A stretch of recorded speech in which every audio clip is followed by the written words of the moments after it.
Welcome to this explainer. Today, we are fundamentally rethinking how we manage some of our most critical global infrastructure. I'm coming at this from the business and executive side, and I'm joined by our resident structural engineering specialist. Great to be here. For decades, bridge maintenance has essentially been a game of waiting for things to break. It's totally reactive. But today, we're unpacking a massive paradigm shift, moving from reactive, periodic maintenance to intelligent, real-time asset management using structural health monitoring and digital twins. Let's dive right in. To get things started, look at the big picture. What's truly remarkable here is the single powerful statistic. Shifting to optimized, data-driven maintenance can actually extend a bridge's operational life by 15 to 25%. Think about the sheer scale of a major infrastructure project. We're talking about saving tens, if not hundreds, of millions of dollars simply by gaining the foresight to fix minor issues before they cascade into catastrophic structural failures. Exactly. And to get to that incredible return on investment, we have a clear roadmap for this explainer. We'll uncover the hidden infrastructure crisis, meet the digital twin solution, and explore its hardware nervous system. Then, we'll follow the data journey, see how AI drives predictive maintenance, and finally, wrap up with that bottom-line business case. All right, let's jump straight into Section 1, the hidden infrastructure crisis that's literally happening right beneath our tires. Here's the engineering reality. Most bridge failures do not happen suddenly. They develop silently, over years. We have aging structures taking on modern traffic loads that far exceed their original 20th century design specs. And right now, the industry largely relies on manual visual inspections. The glaring problem there? It's incredibly subjective. A human inspector simply cannot see internal concrete microcracking, deep foundation scour, or early-stage rebar corrosion. Right, and from an executive perspective, by the time a crack is actually visible to the naked eye, the repair cost is already skyrocketed. It's a massive financial liability. Which brings us to Section 2 and the technological solution that replaces this outdated reactive paradigm. Meet the digital twin. To build a digital twin, we first need structural health monitoring, or SHM for short.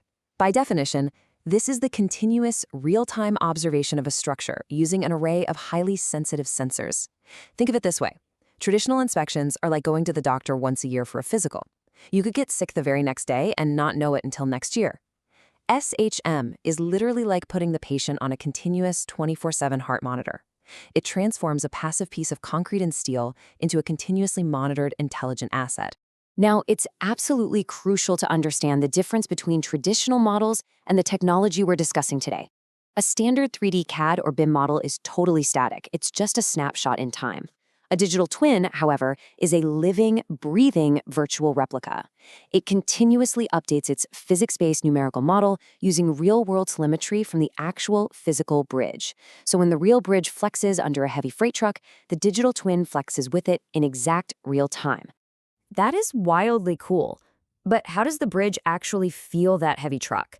Let's move to Section 3 and look at the hardware nervous system that makes this possible.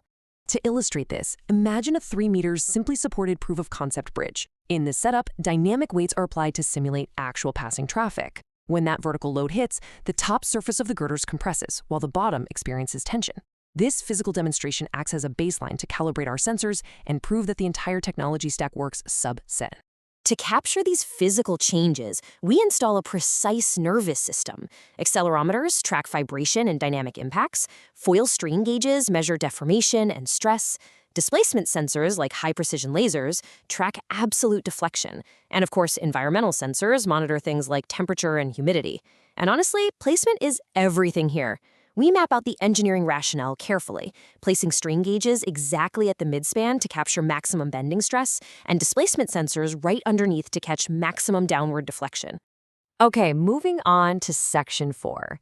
Once we have all this raw physical data pouring in from the sensors, how do we actually use it? Let's trace the real-time data journey. The journey of a single data point is pretty fascinating.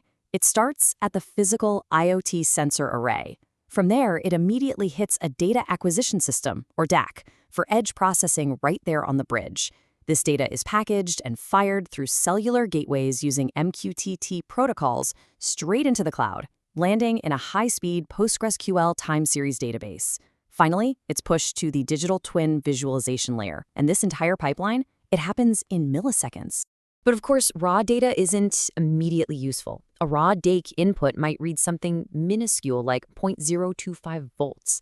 That means absolutely nothing to an engineer. The platform's signal processing applies algorithms to filter out environmental noise like 60 Hz power line interference and compensates for thermal expansion. It instantly converts that tiny voltage into a usable, actionable metric like 120 microstrain. It makes the invisible stress perfectly clear. It's honestly a bit like magic, turning static noise into a crystal clear signal we can act on. Which brings us to Section 5. Now that we have clean, real-time data, we need a brain to interpret it. Welcome to AI and predictive maintenance. The AI layer is where the system truly becomes intelligent. We use autoencoder neural networks trained on months of healthy bridge vibrations. If a bearing starts to fail, the vibration profile shifts microscopically. The AI flags this anomaly instantly, long before a human could ever spot it. We also use LSTM networks to cross-reference fatigue cycles and predict the exact remaining useful life of load-bearing elements. We can even deploy drones using convolutional neural networks to automatically classify and measure concrete cracks without ever putting up a single piece of scaffolding. And this is where it all comes together for decision makers. All that complex math ultimately feeds into a unified command center. It distills millions of high-frequency data points into a simple, digestible global health index, say a 94 out of 100. It tracks live structural telemetry and, crucially, it automates emergency alerts. If structural strain hits a critical threshold, the system immediately issues a warning to reduce heavy traffic exposure, removing human guesswork entirely. And through the 3D digital twin interface, asset managers can interact directly with the live model of the bridge. The shifting color heat maps on the digital geometry aren't simulations. They are live overlays of actual physical stress happening right this second. You can visually identify failing expansion joints or overloaded cables instantly. But the true power of this system is its scalability. The sensor monitoring dashboard tracks the operational status of entire fleets. You can monitor the uptime, calibration, and online status of thousands of sensors across hundreds of bridges, tunnels, or dams simultaneously.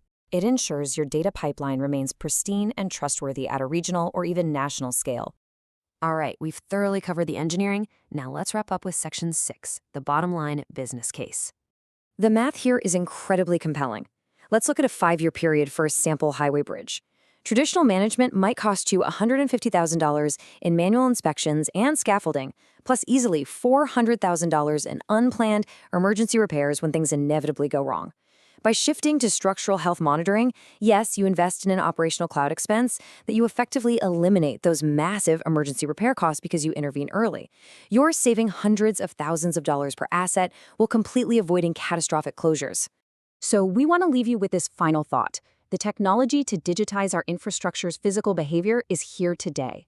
It's proven, it's scalable, and it saves both money and lives. Absolutely. The only question left for infrastructure decision makers is this: will you continue waiting for the next visible crack? Or will you embrace continuous intelligence and build a living bridge? Thanks for joining us on this explainer. We'll see you next time.